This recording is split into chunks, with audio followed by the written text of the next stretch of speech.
नर्मदे हर, नर्मदे हर। आप कहाँ से बाबा जी? मैं सागर मध्य प्रदेश से। अच्छा, आपका नाम? मैं राजेश केसरवानी। जय हो, जय हो।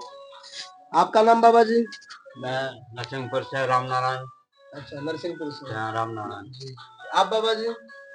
अच्छा, हरिराम। बाबा जी आप? जय हो, जय हो। क्या नाम है? नाम क्या है आपका बाबा जी? नाम रणछोड़ है। अच्छा, रणछोड़ महाराज। आपका बाबा जी? राधेश्याम। राधेश्याम जी। कहाँ से? खंडवा जिला। जय हो, जय हो। बाबा जी आप? जिला छिंदवाड़ा। क्या नाम है? श्यामलाल। जय हो, जय हो। बाबा जी आप? अनूपपुर जिला से। क्या नाम है? जय हो, जय हो। बाबा जी आप? नरसिंहपुर जिले से। क्या नाम है? जय हो, गुलचंद जी। आप बाबा जी? सांगली महाराष्ट्र से। महाराष्ट्र। जय हो, जय हो। बाबा जी आप? प्रसाद जी कानपुर खंडवा जिला। जय हो, जय। बाबा जी? क्या नाम है? राकेश। जय हो, राकेश जी। बाबा जी आप? किशोर मारे। जय हो। कहाँ से? जय हो। बाबा जी आप? खंडवा से। क्या नाम है? छिंदवाड़ा से। क्या नाम है? जय हो। बाबा जी आप? छिंदवाड़ा जिले के रहने वाले। क्या नाम है? मेरा नाम गोपाल प्रसाद। जय हो, जय। बाबा जी आप? मैं खंडवा जिले से। मेरा नाम नेमीचंद। जय हो, नेमीचंद जी। बाबा जी आप? जिला मनेरा से जी। जय हो, जय हो। जय जय हो। बाबा जी आप? छिंदवाड़ा जिला। छिंदवाड़ा से। क्या नाम है? फूलवान। फूलवान जी। जय हो, जय हो। चलो, बहुत बढ़िया है। तो कोई अपना अनुभव बताना चाहते परिक्रमा के दौरान? कुछ ऐसी घटना, कोई ऐसा साक्षात्कार जिससे अपना हृदय परिवर्तन हो या मन में कुछ बदलाव ऐसा आया हो, ऐसी कुछ अनुभूति जो भी आपके साथ बीती हो परिक्रमा के दौरान, जो आपको लगता है कि और भी भक्तों तक पहुंचना चाहिए, कोई है बताने वाला? जी मैं बताना चाहूँ। जी जी, बताइए। घटना तो छोटी है कि बड़ी है ये मैं नहीं कह सकता, लेकिन मैं बताना चाहूँगा। जी जी। कि हुआ ये कि 21 नवंबर को मैंने ओंकारेश्वर से परिक्रमा उठाई थी। जी। तो 21 नवंबर को दिन सुबह से निकले हम लोग। जी। तो पहला मौनी बाबा का आश्रम आता है वहाँ पर। जी जी। तो वहाँ पर जिंदगी में हमने जिस तरह की एक हफ्ते में रोटी खाते थे उसके वजन की एक रोटी वहाँ मुझे मिली।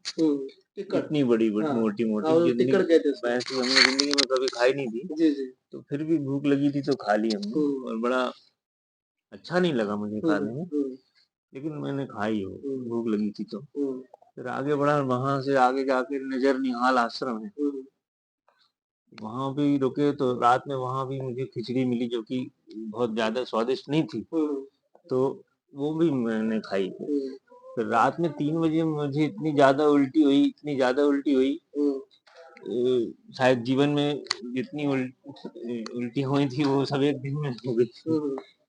तो फिर सुबह जो हमारे साथी थे जो वहीं से बन गए थे, तो वो उनको मैंने कहा कि अभी आप लोग जाओ, मैं थोड़ा रेस्ट करूंगा, और उनको जाने दिया, और हम वहीं रुक गए। पहली रात का घटना है ये। फिर सुबह बहुत अच्छा घाट है वहां पर, नजर निहाल आश्रम। फिर मैं नीचे उन सबको रवाना करने के बाद मैं अकेले घाट पर चला गया। मुझे ये पता नहीं था कि जल स्तर बढ़ता घटता भी है ऐसा कुछ।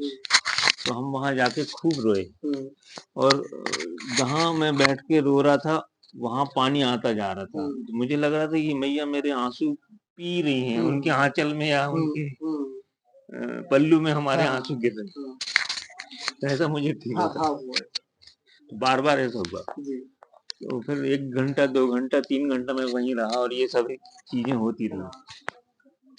करीब 10-12 फीट पानी हमारी ओर आया, और बार बार पीछे से आ गया। हाँ, और हर सीढ़ी पे मेरे आंसू थे, और हर सीढ़ी को वो डुबाती जा रही। तो फिर मैं वापस आ गया। वापस आने के बाद कुछ खाया नहीं, और 11 साढ़े 11 बजे मेरा मन हुआ कि अब मैं निकल सकता हूँ यहाँ से, स्वस्थ लग रहा था मुझे। तो मैं कुछ खाए बगैर वहां से निकल गया, और करीब 150 कदम ही चला होऊंगा, 150 से ज्यादा 250-250 कदम चला होऊंगा कि मुझे किसी ने आवाज दी कि महाराज जी चाय पी लीजिए। तो मैंने देखा कहाँ है, तो वो एक पंप हाउस था, वो सिंचाई के लिए हाँ, कमरा बना के पंप हाउस बना रखा था उन्होंने। उन्होंने मुझे चाय के लिए बुलाया तो हम चाय के लिए वहाँ गए और बहुत अच्छा लगा मुझे। इतना पहले ही दिन मुझे बड़ा ऑफर किया जा रहा है चाय के लिए, तो हम चाय पी रहे थे। फिर मैं उठा तो मुझे लगा कि हमारा दंड तो वहां रह गया,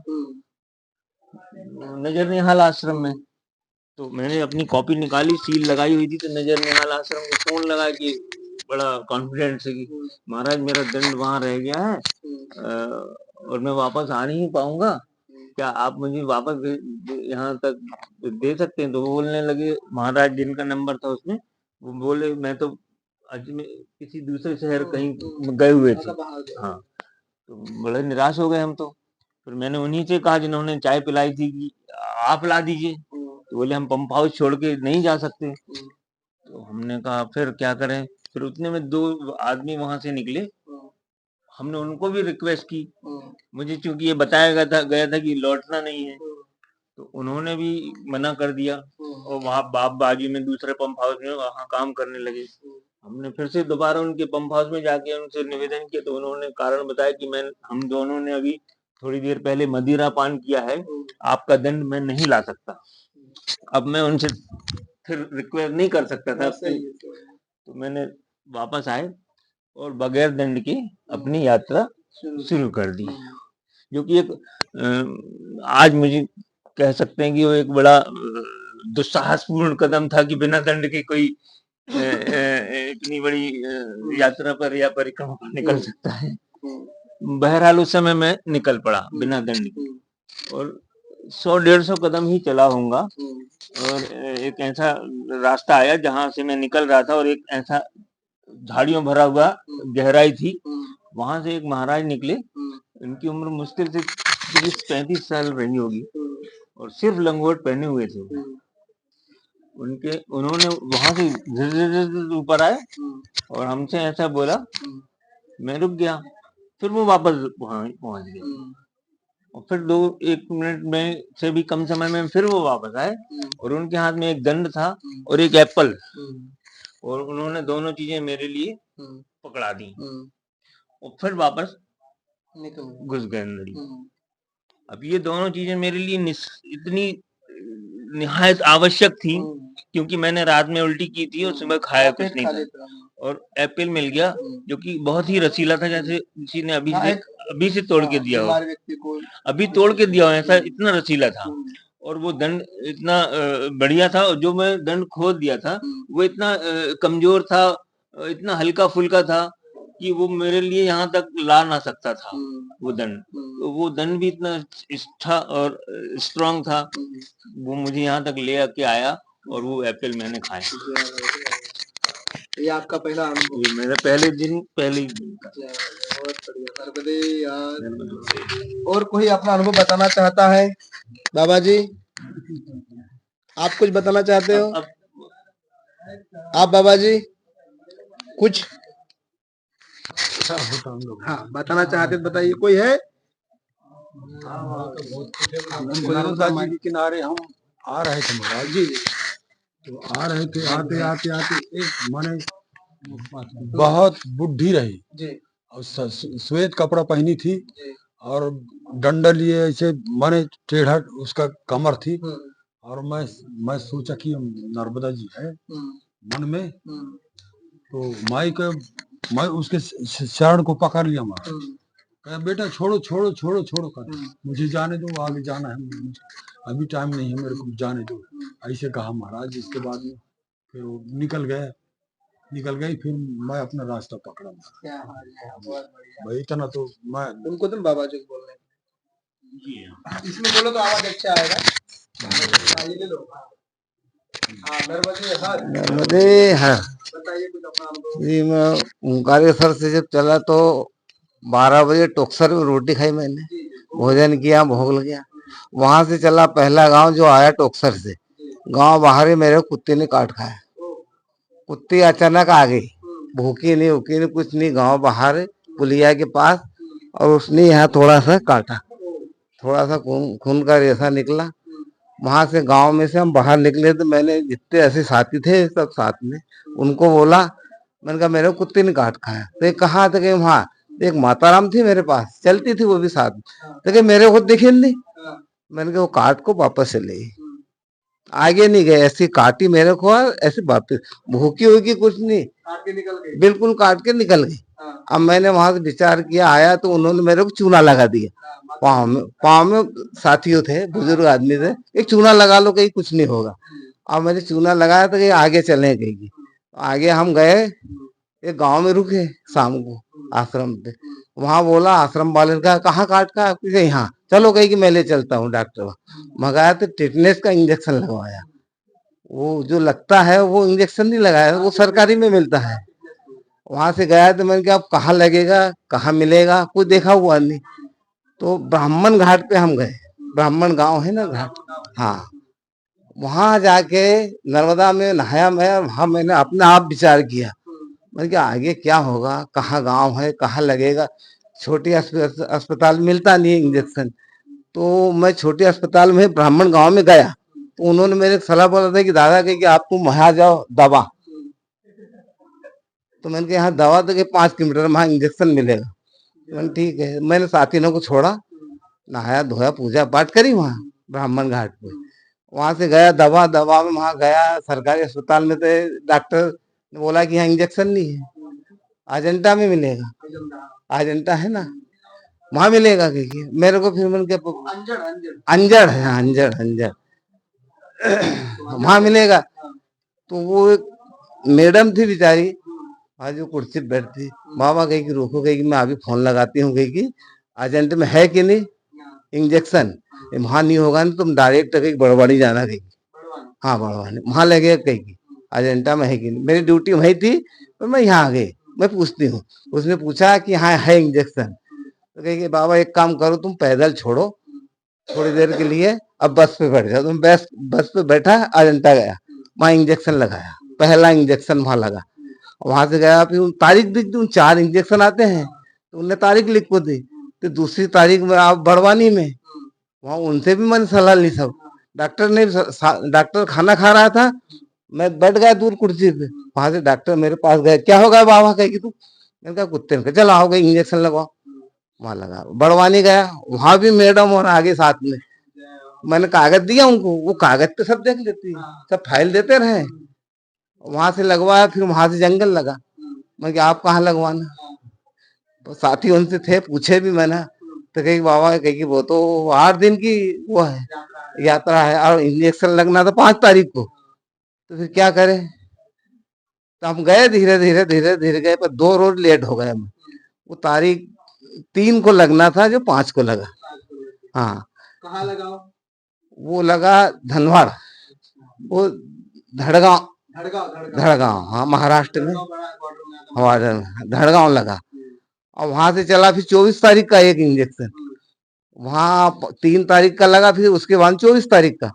अब 24 तारीख कहाँ लगेगा, अंदाज कहाँ है, क्या है, देखेंगे, मन के आगे जाएंगे। तो वहां से पार उतरे, मीठी तले से आए, बड़वानी पूछता रहा मैं, तारीख देखता रहा।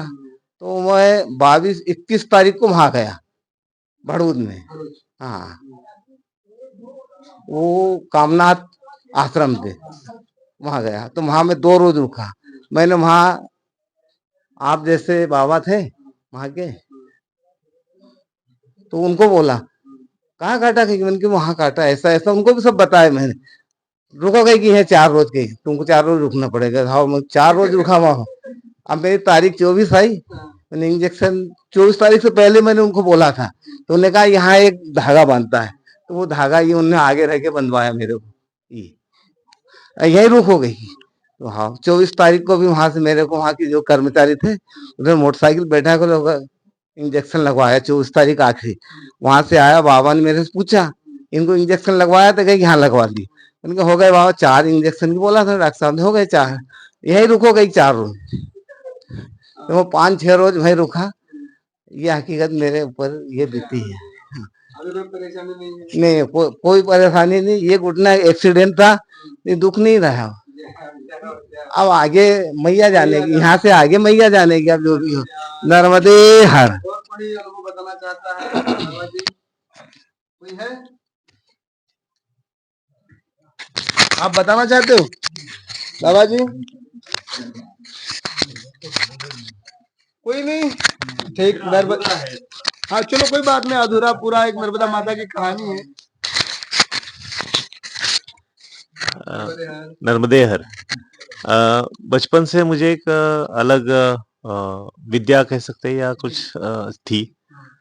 किसी भी के भी अक्षर देख के मैं तुरंत जान लेता था, अभी भी जान लेता हूँ कि उसने क्या खाया, क्या पिया,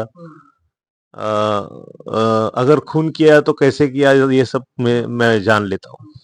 इसकी वजह से मैंने जेल में भी थोड़े टाइम काम किया है और बहुत सारे डिपार्टमेंट में काम किया था।